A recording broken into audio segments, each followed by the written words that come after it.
তামিলনাড়ুতে গরু জবাই নিষিদ্ধ করার মাদ্রাজ হাইকোর্টের নির্দেশে অন্তর্বর্তীকালীন স্থগিতাদেশ দিয়েছে ভারতের সুপ্রিম কোর্ট। কোর্টের রায়ের বিরুদ্ধে বিশেষ আপিল আবেদন করে বর্তমানে তামিলনাড়ুর ক্ষমতায় থাকা থালাপতি বিজয়ের নেতৃত্বাধীন টিভিকে সরকার।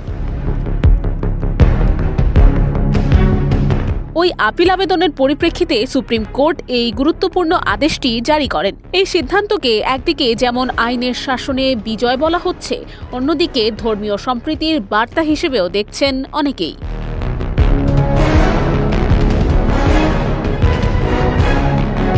সোমবার সুপ্রিম কোর্ট এই রায় দিয়ে স্পষ্ট জানান যে হাইকোর্টের এই নির্দেশটির ক্ষেত্রে আইনি সংশোধন বা পর্যালোচনার প্রয়োজন রয়েছে। এর আগে গত ২৭ মে মাদ্রাজ হাইকোর্ট ১৯৭৬ সালের একটি সরকারি আদেশ কার্যকর করার নির্দেশ দিয়ে রাজ্য জুড়ে গরু ও বাছুর জবাই নিষিদ্ধ করতে বলেছিল।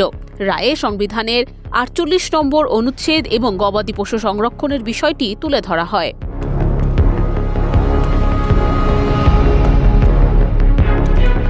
তবে থালাপতি বিজয়ের নেতৃত্বাধীন তামিলনাড়ু সরকার সুপ্রিম কোর্টে যুক্তি দেয়, রাজ্যে ইতিমধ্যেই পশু সংরক্ষণ আইন ও কসাইখানা সংক্রান্ত বিধিমালা রয়েছে।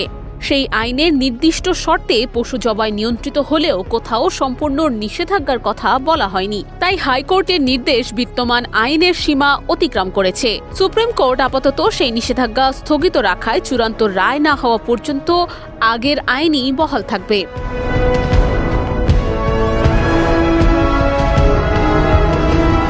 রাজনৈতিক বিশ্লেষকদের মতে এটি শুধু একটি আইনি জয় নয়, বরং সংবিধান, ধর্মীয় স্বাধীনতা এবং সামাজিক সম্প্রীতির প্রশ্নে বিজয় সরকারের গুরুত্বপূর্ণ অবস্থানেরও প্রতিফলন।